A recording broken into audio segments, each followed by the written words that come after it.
আসসালামু আলাইকুম। Shortcut easy education চ্যানেলের পক্ষ থেকে তোমাদের জানাই শুভেচ্ছা। আজ তোমাদের সামনে নিয়ে এসেছি ট্যাগ কোশ্চেনের প্র্যাকটিস ক্লাস। যারা তোমরা নবম দশম অথবা একাদশ ও দ্বাদশ শ্রেণীতে পড়ছো অথবা বিভিন্ন চাকরি পরীক্ষার প্রস্তুতি নিচ্ছ, তাদের জন্য আজকে এই গুরুত্বপূর্ণ ক্লাস শুরু করার আগে বরাবরের মতো বলতে হচ্ছে, যারা তোমরা এখনও আমার এই চ্যানেলটিকে সাবস্ক্রাইব করো নাই, তারা নিচের সাবস্ক্রাইব বাটনের মাধ্যমে সাবস্ক্রাইব ও বেল আইকন অন করে দিও, এবং যারা পূর্বে সাবস্ক্রাইব করেছো তাদের জন্য অনেক ধন্যবাদ। তাহলে চলো শুরু করা যাক আজকের ক্লাস। আজকের ক্লাসের গুরুত্বপূর্ণ টপিকটি হলো ট্যাগ কোশ্চেন্স। তাহলে আমরা ট্যাগ কোশ্চেন এর বিষয়গুলো নিয়ে পূর্বে একটা ক্লাস হয়েছে। তোমরা যারা পূর্বে ক্লাসটি করো নাই, ট্যাগ কোশ্চেনের বিষয় নিয়ে নিয়মগুলো খুব শর্টকাটভাবে দেখানো হয়েছে, তারা তোমরা প্রথমেই ওই ক্লাসটা করে এসে তারপরে প্র্যাকটিস ক্লাসে অংশগ্রহণ করো। তাহলে দেখো, আজকে করাবো super shortcut English grammar, topic tag question. ঠিক আছে, প্রিভিয়াস প্র্যাকটিস ক্লাস। দেখো প্রথমে কি আছে আমাদের ট্যাগ কোশ্চেন করার নিয়ম। তার আগে আমরা ট্যাগ কোশ্চেন নিয়ম শিখবো, কিন্তু তার আগে আমরা ট্যাগ কোশ্চেন কী সেটা জেনে আসি। পরীক্ষার প্রশ্নপত্রে এই অংশে বিবৃতিমূলক আদেশ, নিষেধ, অনুরোধ ইত্যাদি ধরনের 5টি বাক্য শূন্যস্থান দেওয়া থাকবে। শিক্ষার্থীদের ট্যাগ কোশ্চেন দ্বারা পূরণ করতে হবে। এক্ষেত্রে প্রশ্নের মান থাকবে 5। কথোপকথনের সময় সেন্টেন্সের শেষে শ্রোতার সমর্থন বা স্বীকৃতি চেয়ে বক্তা যে প্রশ্ন সংযোগ করে তাকেই ট্যাগ কোশ্চেন বলে বা কোশ্চেন ট্যাগ বলে। ট্যাগ শব্দের অর্থ হচ্ছে জুড়ে দেওয়া। তাহলে এখন আমরা শিখব ট্যাগ কোশ্চেন করার নিয়ম। মনোযোগ দিয়ে শোনো, ট্যাগ কোশ্চেন করার নিয়মটা কি। মূল বাক্যটি অপরিবর্তিত অবস্থা থাকবে, মানে যে বাক্যটা প্রশ্ন দেওয়া থাকবে সেই বাক্যটার মূল বাক্য বলে, এবং সেই বাক্যটা কোনো চেঞ্জ হবে না। মূল বাক্যের শেষে কমা বসবে। ট্যাগ কোশ্চেনের সাবজেক্ট সর্বদা মূল সেন্টেন্সের সাবজেক্ট এর প্রোনাউন হয়, মানে প্রোনাউন হিসাবে লিখতে হবে। মানে অ্যান্সার লেখার সময় যদি ট্যাগ কোশ্চেনের ভিতরে সাবজেক্টটা যদি নাম হয়, অর্থাৎ নাম দেওয়া হয়, যেমন রহিম ইজ এ পোর ম্যান এরকম থাকে, রহিম উল্লেখ থাকে, নাম উল্লেখ থাকে, তাহলে আমরা অবশ্যই অ্যান্সারের সময় নাম ব্যবহার করা যাবে না, সেটা করতে হবে কি প্রোনাউন হিসেবে করতে হবে। তারপর ট্যাগ কোশ্চেনের সর্বদা অক্সিলারি ভার্ব ব্যবহৃত হয় সেন্টেন্সে। তারপরে দেখো, সেন্টেন্সে অক্সিলারি ভার্ব না থাকলে ডু, ডাজ, ডিড ব্যবহৃত হয়। যেমন প্রেজেন্ট টেন্সের ক্ষেত্রে, প্রেজেন্ট ইনডিফিনিটের ক্ষেত্রে, পাস্ট ইনডিফিনিটের ক্ষেত্রে সরাসরি কিন্তু কখনোই সাহায্যকারী ভাব বা অক্সিলারি ভাব দেওয়া থাকবে না। এখানে আমাদের বের করে নিতে হবে ডু, ডাজ এবং ডিড। অ্যাফার্মেটিভ সেন্টেন্স এর নেগেটিভ ট্যাগ করতে হয়, নেগেটিভ সেন্টেন্সের অ্যাফার্মেটিভ ট্যাগ করতে হয়। তারপর দেখো, সর্বশেষে ট্যাগ কোশ্চেনের শেষে প্রশ্নবোধক চিহ্ন ব্যবহৃত হয়।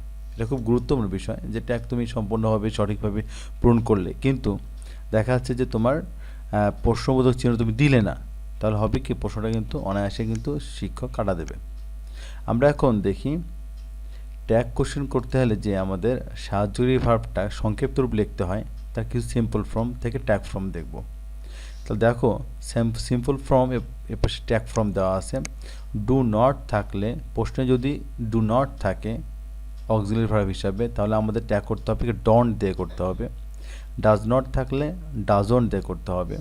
ডিড নট থাকলে ডিডন্ট দিয়ে করতে হবে। এখানে খুব গুরুত্বপূর্ণ, দেখে এম নট থাকলে এখানে এইন্ট বসাতে হয়, আর যদি এইন্ট না বসাতে তাহলে আর নট মানে আরন্ট বসাতে হয়। আচ্ছা, আরন্ট দেই না, অনেকে কনফিউশন হয়, তাহলে তোমরা মনে রাখবে এম নট থাকলে এইন্ট হয়, ওকে। ইজ নট থাকলে ইজন্ট হয়, আর নট থাকলে আরন্ট হয়। তারপর খেয়াল করো, ওয়াজ নট থাকলে ওয়াজন্ট হয়, ওয়ার নট থাকলে ওয়ারন্ট হয়, উইল নট থাকলে ওন্ট হয়, শ্যাল নট থাকলে শান্ট হয়, ক্যান নট থাকলে কি হয়, ক্যান্ট হয়। এই সংক্ষিপ্ত রূপগুলো জানা থাকলে তোমরা সহজেই অক্সিলারি ভার্বগুলোর যে ট্যাগ ফর্ম সেটা তোমরা কিন্তু বের করতে পারবে। এখন চলো গুরুত্বপূর্ণ যেই টপিকস, সেটা হচ্ছে যেটা নেই মূল আলোচনা আমাদের, সেটা হচ্ছে যে এক্সারসাইজগুলো। তাহলে রুলস তো এর পূর্বে ক্লাসে আমি করাইছি তোমাদেরকে, ঠিক আছে। যারা তোমরা এই রুলসগুলো মনে রাখতে পারো না, তারা একটু লিখবে, বারবার লিখলে কিন্তু আয়ত্তে আসা যায়, এবং প্র্যাকটিস করবে এক্সাম্পলের মাধ্যমে। দেখো 1 নম্বরটা কি আছে, আমরা চলে যাচ্ছি এক্সারসাইজে। 1 নম্বরটা, the birds fly in the sky. এখানে খেয়াল করো আমরা কিন্তু শিখিয়েছিলাম এর পূর্বের ক্লাসে যে প্রথমে কি হয় সাহায্যকারী ভার্ব, তারপর সাবজেক্ট, তারপর লাস্টে কি হয় একটা প্রশ্নবোধক চিহ্ন হয়। The birds fly in the sky, এটা হবে ডন্ট দে। কেন হবে? কারণ হচ্ছে যে দ্য বার্ডস প্লুরাল ফর্ম আছে, এই কারণে দে হলো সাবজেক্ট হিসাবে। আর এখানে যেহেতু প্রেজেন্ট ইনডিফিনিট দেওয়া আছে, এই কারণে কি হলো ডু হবে। এবং বাক্যটা দেখা যাচ্ছে পজিটিভ বাক্য আছে, যে কারণে নেগেটিভ করতে হবে, এই কারণে ডন্ট বসলো। তো অ্যান্সারটা কী হবে? ডন্ট দে হবে এবং লাস্টে প্রশ্নবোধক চিহ্ন। এরপরে 2 নম্বরটা দেখো, he goes to school, present indefinite tense, কারণ ভার্বের সাথে এসবিএস আছে। তাহলে যে প্রেজেন্ট ইনডিফিনিট টেন্সে আমরা খেয়াল করবো যে সরাসরি কিন্তু কখনোই কি থাকবে না, সাহায্যের ভার্ব থাকবে না। দেখো 1 নম্বরেও কিন্তু সাহায্যের ভার্ব ছিল না, বের করে নিতে হয়েছে প্রেজেন্ট ইনডিফিনিট টেন্স থাকার কারণে। এটাও কিন্তু তাই, একইভাবে প্রেজেন্ট ইনডিফিনিট টেন্স দেওয়া আছে, এখানে সাহায্যকারী ভার্বটা কিন্তু সরাসরি থাকবে না দেওয়া, তাই তোমাদের কি বের করে নিতে হবে। এখানে থার্ড পারসন হি আছে, এই কারণে ডাজ বসাবো আমরা। আর আমাদের তাহলে কি হবে, বাক্যটা পজিটিভ করতে হবে, নেগেটিভ ডাজন্ট হবে। এখানে হি প্রোনাউন আছে সাবজেক্ট হিসেবে, এখানে হি প্রোনাউনে লিখতে হবে এবং লাস্টে একটা প্রশ্নবোধক চিহ্ন। 3 নম্বরটা খেয়াল করো, he does not love me. এখানে খেয়াল করে দেখো যে বাক্যটা নেগেটিভ, হি ডাজ নট সে করে না, লাভ মি সে আমাকে পছন্দ করে না। তো এটা নেগেটিভ বাক্য আছে, তাহলে করতে হবে কি পজিটিভ করতে হবে, তার নটটা উঠে যাবে। এখানে প্রথমে সাহায্য বসে, তাই এখানে কি বসবে, ডাজ বসবে, তারপর হি বসবে দেখো সাবজেক্ট হিসাবে, এবং লাস্টে একটা প্রশ্নবোধক চিহ্ন। এবার 4 নম্বর, চলো 4 নম্বরে দেখা যাক কি আছে।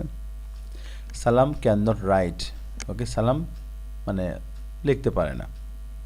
তাহলে এখানে বাক্যটা নেগেটিভ, সালাম লিখতে পারে না, বাক্যটা নেগেটিভ ফর্ম। তাহলে যেহেতু নেগেটিভ আছে করতে হবে কি পজিটিভ করতে হবে, তাই নটটা উঠে যাবে, তো ক্যান হবে। এবং যে গুরুত্বপূর্ণ বিষয় সেটা কিন্তু নাম উল্লেখ করা আছে এখানে, কিন্তু এখানে নাম দেওয়া যাবে না, খুব সাবধান, নাম দেওয়া যাবে না। এখানে কি করতে হবে, এখানে তো প্রোনাউনটা লিখতে হবে। যেহেতু এটা সালাম হচ্ছে ছেলে মানুষ, এই কারণে আমাদের কী লিখলাম, হি দিয়ে করলাম।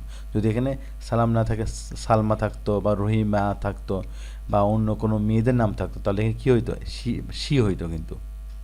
আচ্ছা চলো এবার আমরা 5 নম্বর চলে যাই। ড্রিঙ্ক সেভ ওয়াটার, ড্রিঙ্ক পান করো, সেভ ওয়াটার নিরাপদ পানি পান করো। এখানে কিন্তু খেয়াল করে দেখো এটা একটি ইম্পারেটিভ সেন্টেন্স। ড্রিঙ্ক মানে পান করো, সেভ ওয়াটার বলা হচ্ছে, আদেশ করা হচ্ছে যে তুমি কি করবে, নিরাপদ পানি পান করবে। তাহলে আমরা জানি যে ইম্পারেটিভ সেন্টেন্স হলে কী করতে হয়, ওন্ট ইউ দিয়ে করতে হয়। ওন্ট ইউ, আমি আবার বলতেছি, ইম্পারেটিভ সেন্টেন্স থাকলে ওন্ট ইউ করতে হয়। আর ইম্পারেটিভ সেন্টেন্স মানে তোমরা সবাই জানো যে আদেশ, অনুরোধ, উপদেশসূচক বাক্য, ঠিক আছে। এবার তাহলে 6 নম্বরটা দেখো, ডন্ট গো দিয়ার। এটাও তো একইভাবে যে আচ্ছা সরি, এখানে ডন্ট আছে, ডন্ট গো দিয়ার।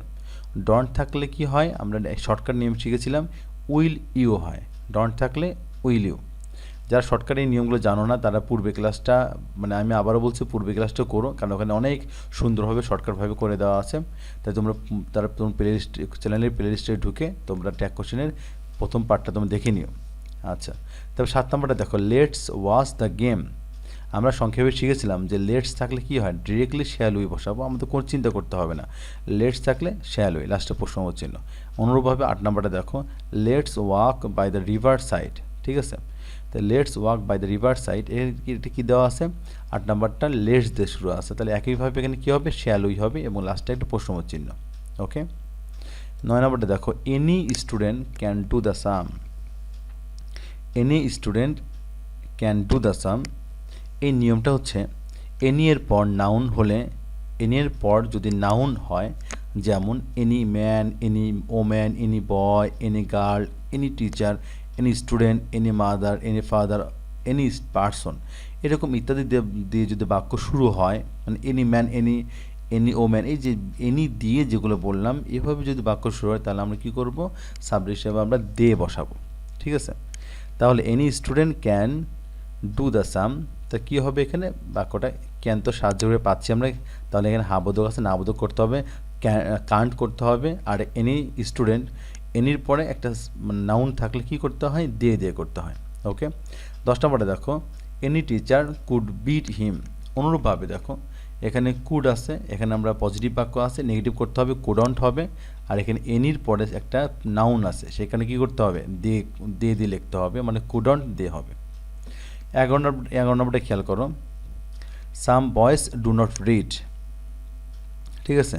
তাহলে সামের একটা নিয়ম আছে যে সামের পর নাউন হলে কি কী করতে হয়, যেমন সামের পর নাউন কীভাবে হয়, some man, some woman, some boys, some girls, some teachers, some students, some mothers, some fathers, some person ইত্যাদি দিয়ে যদি বাক্য শুরু হয় তাহলে কী করতে হবে, এটাকে সাবজেক্ট হিসাবে কী বসবে, দিয়ে বসবে। ঠিক আছে, তাহলে some boys do not read, তাহলে দেখো সামের পরে কি আছে, বয়েস একটা কি নাউন, তাহলে কি করতে হবে, দিয়ে বসাইতে হবে। আর এই বাক্যটা কি আছে, নেগেটিভ করতে হবে, পজিটিভ করতে হবে, নটটা উঠে যাবে আর ডুটা বসবে এখানে।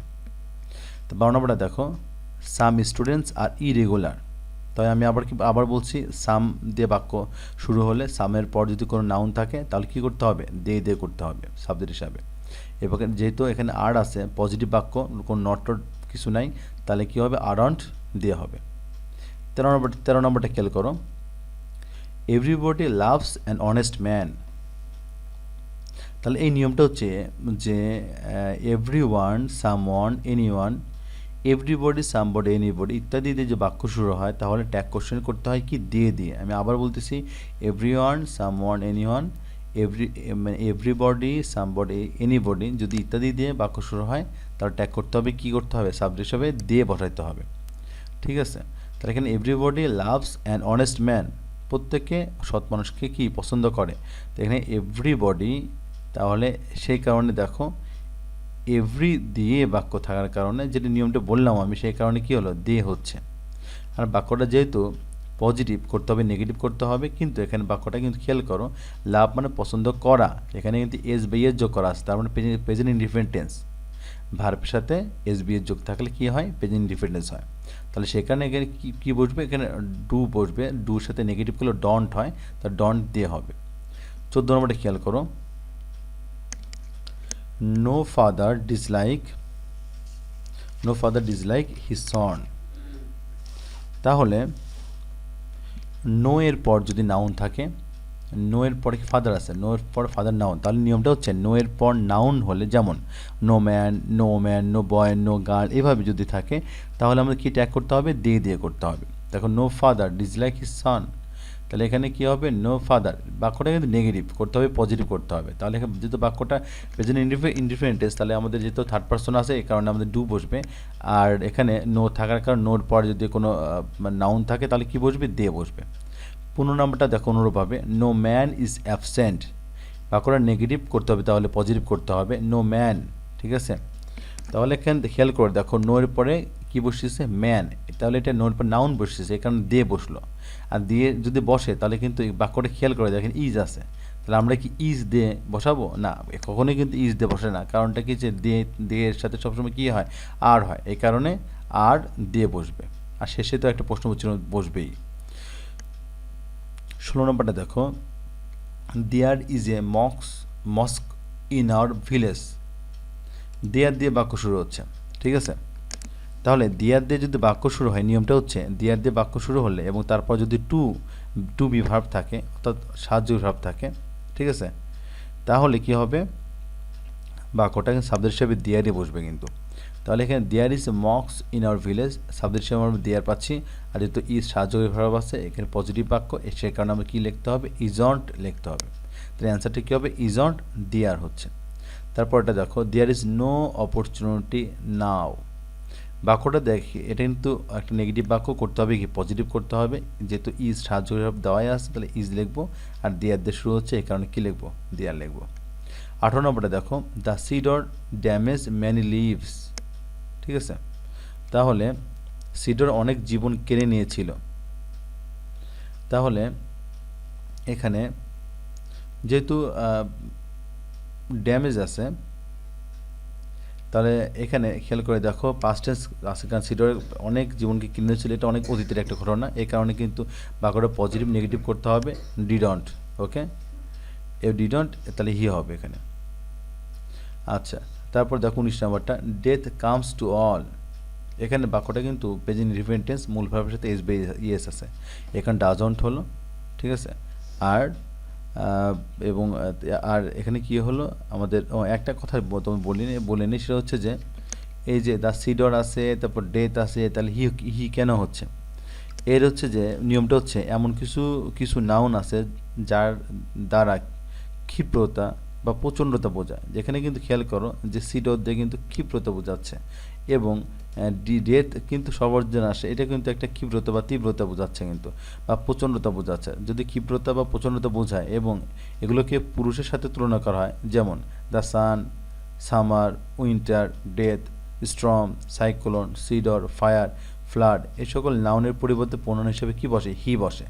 তাই কোনো কনফিউশন বা দ্বিধাদ্বন্দ্ব ডাউটের মধ্যে কিন্তু থাকা চলবে না। তাহলে আমি কি বললাম? নিয়মটা হচ্ছে যে যদি কোনো নাউন যদি এরকম হয়, তীব্রতা বা ক্ষিপ্রতা বা প্রচণ্ডতা বোঝায়, তাহলে এগুলো কিন্তু পুরুষের সাথে তুলনা করা হয়, তার মানে হি বসে কিন্তু। আচ্ছা, শেষ নাম্বার দেখো 20 নাম্বারটা, you had better go. Answer হবে ডন্ট ইউ। কীভাবে বলে দেখো বিষয়টা। নিয়মটা হচ্ছে had better, had rather, would sooner, sorry, had better, had rather, had sooner, would rather, would সোনার।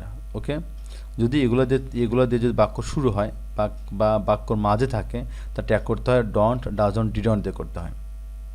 তাহলে অ্যান্সারটা কী হবে দেখো, you had better go, you had better go. Okay, তাহলে কী করতে হবে? ডন্ট, ডাজন্ট, ডিডন্ট দিয়ে করতে হবে। তাহলে এখানে কী হলো? ইউ তো আছে, সে কারণে ডন্ট হলো, সাবজেক্টের সহিত ইউ থাকতেছে। ঠিক আছে, এখানে ইউ হ্যাড বেটার গো বাক্যটা কিন্তু প্রেজেন্ট টেন্সে আছে, সে কারণে যেহেতু সেকেন্ড পারসন, এই কারণে কিন্তু ডন্ট হলো, ডু হলো। বাক্যটা পজিটিভ আছে, ডু সাথে নট করে ডন্ট হচ্ছে, আর বাক্যটা ইউ আছে, সাবজেক্ট ইউ বসাবো আমরা, এবং সে সাইডে প্রশ্নবোধক চিহ্ন। তাহলে আজকে এই পর্যন্তই। আজকে 20টা মানে সেন্টেন্সকে আমরা ট্যাগে রূপান্তর করে দেখালাম তোমাদেরকে। তাহলে ইনশাল্লাহ তোমরা যদি আরও শর্টকাটভাবে গ্রামার শিখতে চাও এবং আরও প্র্যাকটিস চাও, তাহলে কমেন্ট বক্সে আমাকে লেখো, এবং আমাকে লেখার মাত্রই আমি বুঝতে পারবো তোমাদের চাহিদা আছে, এবং সেই অনুযায়ী আমি আরও ভিডিও সাজাবো। এবং অন্যান্য গ্রামারের মধ্যে তোমাদের যেগুলো প্রবলেম হবে বা ডাউট হবে, বা তোমরা পারতেছো না, শর্টকাট নিয়ম কীভাবে অনেক কঠিন লাগতেছে, তাহলে এইগুলো যদি এরকম প্রবলেম হয় তোমাদের মধ্যে, তাহলে তোমরা কী করবে? তোমরা হচ্ছে যে কমেন্ট বক্সে লেখো, এবং তোমার সেই অনুযায়ী তোমরা নেক্সটে ভিডিও পাবে ইনশাল্লাহ।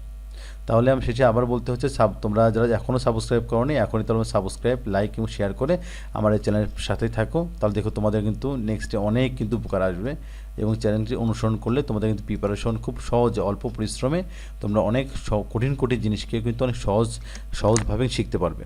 তাহলে আজ আর নয়, সবাই ভালো থাকো, আল্লাহ হাফেজ।